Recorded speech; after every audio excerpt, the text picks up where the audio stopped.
Night Watchman by mggallows. One night before death dealers. I ducked under old police tape and entered Howard's General Hospital. Darkness, silence, and the faded stench of smoke hung in the air. The halls were scorched and rotting. It should have been demolished, but some bureaucratic fumble had left the husk to linger. Every few months, beat cops would sweep the place for squatters, but they didn't find many. Locals claimed to see faces in the windows or hear voices in the hallways. Howard's gave off the surreal feeling of being watched while you walked its corridors. People said the souls of the dead lingered in its halls. I knew better. The atmosphere was dark enough to put my hair on end, but I reminded myself I was the one with the power, girding my confidence. I hefted a big bag of Halloween candy and gave it a shake to announce my presence. One by one, tiny faces began to appear. They slid out of the walls or faded into existence in doorways. Small, blank-eyed children emerged from the darkest corners of the hospital, lured from their usual haunts, wherever they had tried to hide from the fire. Ordinary humans couldn't see them, but to me, they stood out like flickering, grainy black and white film reel, superimposed on the real world. At the end of the main corridor, I took a left and entered the pediatric unit. Faded pictures of balloons and cartoon animals could just be seen under the usual graffiti that condemned buildings accumulated. I sat cross-legged on the floor and peeled open the bag. The children circled me in a pantomime of walking, all floating a few inches off the ground. The oldest was approaching his teens, but the youngest was 3 or 4. "How are you kids doing?" I asked in a steady, neutral voice. They answered, even if most were silent. "We're waiting. Mom and Dad are coming." My tummy hurts. "Are you a doctor?" "Your tummy will feel better." I took out a handful of candy, watching their faces shift from blank curiosity to childlike interest. "Have you had dinner?" No. "I'm hungry." "Are you a doctor?" "I like candy." It wasn't true comprehension. There's no real awareness behind a ghost's actions and reactions. Ghosts aren't souls. They're echoes. Shreds of memory reacting to stimuli. If I asked their name, they might remember and answer. If I got angry, they would remember anger and act out a memory it matched. It was important to stay calm and relaxed. "My name is Alex Fossor," I said. "What's your name?" Marie. "Jacob Browning." "Are you a doctor?" I smiled. "Halloween is almost here. Do you like Halloween?" "I like candy. I want to be a witch." "Are you a doctor?" There's a fire in the hallway. I set the candy on the floor in a line. "You can have some." The children grasped at the candy. Smiles twisted their faces. They remembered candy, how it tasted, the joy of getting a treat. Some giggled, others worked their jaws like they were chewing a piece of taffy. A little girl clutched at her hospital robe. Mom said I shouldn't eat the candy. Her eyes bulged and she threw up. Spectral vomit splashed over her pajamas and pooled at her feet in a frothy mess. I caught the scent of dishwashing soap. "My tummy hurts," she gurgled. The pool faded into nothing. Then she vomited again. "The doctor will make it better," I promised. Yeah, I was lying to them, but they were ghosts, not souls. They were recordings repeating over and over until the energies that bound them drained away. Another little girl with freckles and pigtails approached. She looked askance at the candy. "Where's Mom and Dad?" "They're coming. You like some candy?" "I want Mom and Dad." Her voice rose a level or two with the kind of outrage only a child could muster. Coming from a ghost, it sounded like a warped, hollow moaning that made my skin crawl. "They'll be here," I said.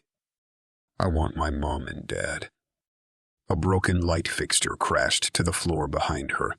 The sound reverberated through me, and my brain jabbed my fight-or-flight response. I pushed the impulse down, forcing myself to take a long breath to steady my hands. The other children shifted. Expressions washed over their faces like skipping video. Angry, tantrum-throwing faces.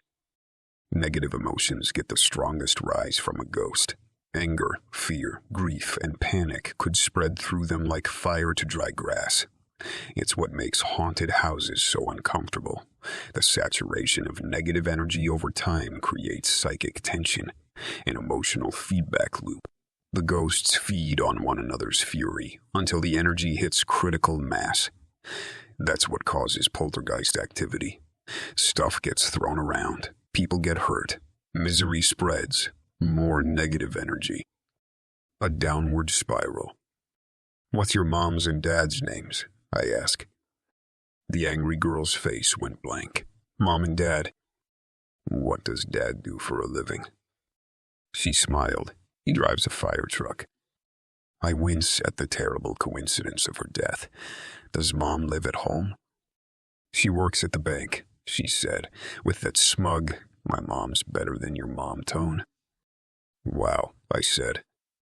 "My mom works at the school," another child spoke up. "Is she a teacher?" I asked. "She's a teacher." "My mom is at home all day." "Are you a doctor?" They were all gabbing at once, but at least they had relaxed. They touched the candy on the floor, brought empty air to their ethereal lips, and chewed on nothing. They neither knew nor cared that they couldn't eat it. With the room calm again, I considered a spell to explore their thoughts, wondering if it would be worth the trauma of watching a child's final moments. Before I could decide, they stood as a group and turned away from me. It took me a moment to realize they were being drawn to something. "What do you see?" I asked. "Are you a doctor?" I rubbed my eyes. "Has someone come to visit?" "Mom and Dad aren't here," the angry girl said. "I want Mom and Dad." The anger was bubbling around her again, and there was fear.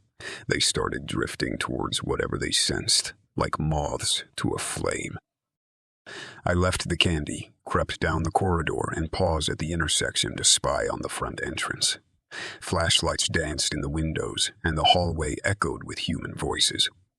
I could make out some of what they were saying and recognized them.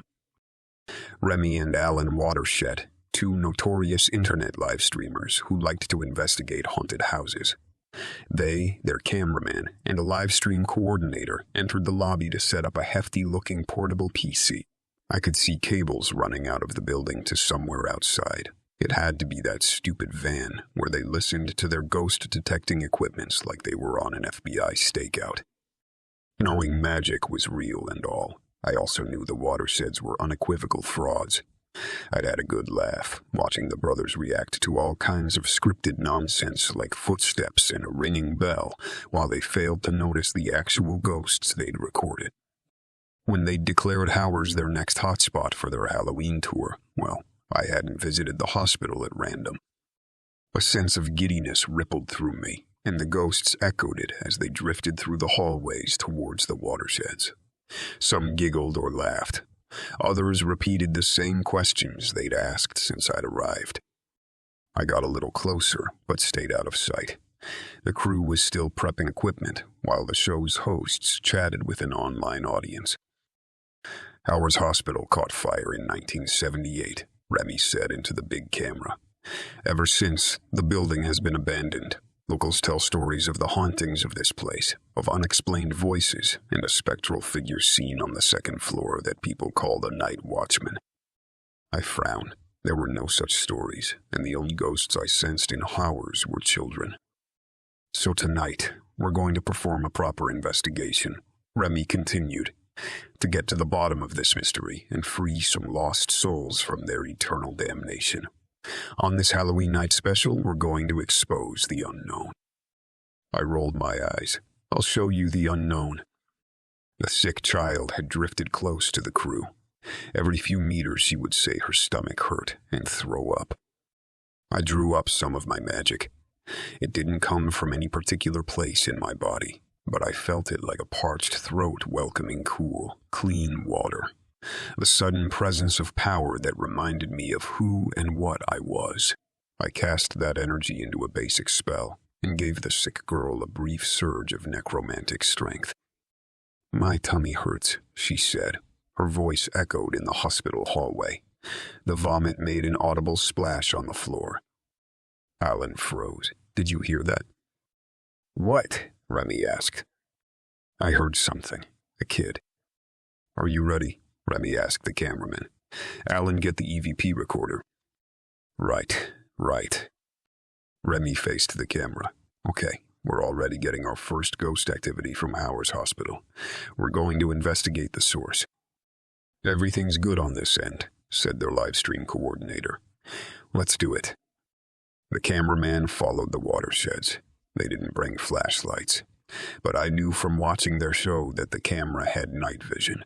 I slipped into a nurse's station and crossed into an auxiliary hallway. "Are you a doctor?" one of the ghosts asked me. "They are," I said, pointing at the watersheds. I patted his head and gave him a magical booster shot. The child floated towards them. "Are you a doctor?" "Holy shit, did you hear that?" Alan asked. Play it back. I listened as they rewound their glorified voice recorder. The sound that came out was garbled static. "What is that?" Alan asked. "I think it said, 'Find me,'" Remy answered. "Find them?" Alan asked. "Do you want us to find you?" "Are you a doctor?" the ghost asked. His voice had become inaudible to the living again. "Where can we find you?" Remy asked. Okay, enough soft touch necromancy. I cast about for a prop and found something that made me think that I'd earned a prankster god's approval. The watersheds were still talking to empty air, so I positioned myself near the stairwell and shoved a rusty old wheelchair down the hallway. It rolled along, one bad wheel squeaking like the shriek of the damned. The two let out a shout, which was much more satisfying. "Who's there?" Remy called out. "Show yourself." Alan's voice cracked. "What the fuck is this? Is someone else here? Show yourselves." I ascended the stairwell. The second floor had taken a lot more fire damage than the first, and the floors creaked and groaned, no matter how stealthy I tried to be. I couldn't make out what the watersheds were saying, but I was sure they could hear me. So I worked with it, taking deliberate steps that were slow but casual. Just ahead of me was the neonatal wing, or what was left of it.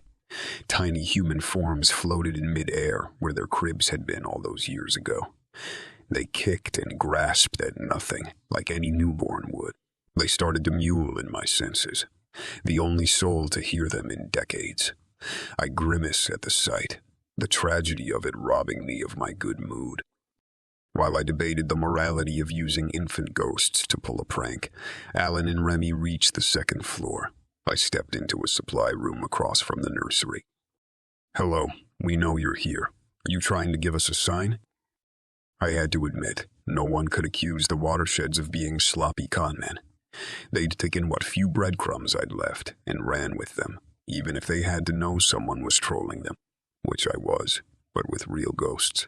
Wrap your brain around that. Making up my mind, I offered the infant ghosts some of my magic. Their babbling voices and piercing cries carried into the hallway. "Holy shit," Alan said. "Can you hear that?" "Is someone there?" Remy called. "We want to talk. Please show yourself." "Anything on the EVP?" "I don't need the stupid thing to hear crying babies, damn it." The older child ghosts started to gather around me. They looked frightened, but that was to be expected, feeding off the watershed's growing fear.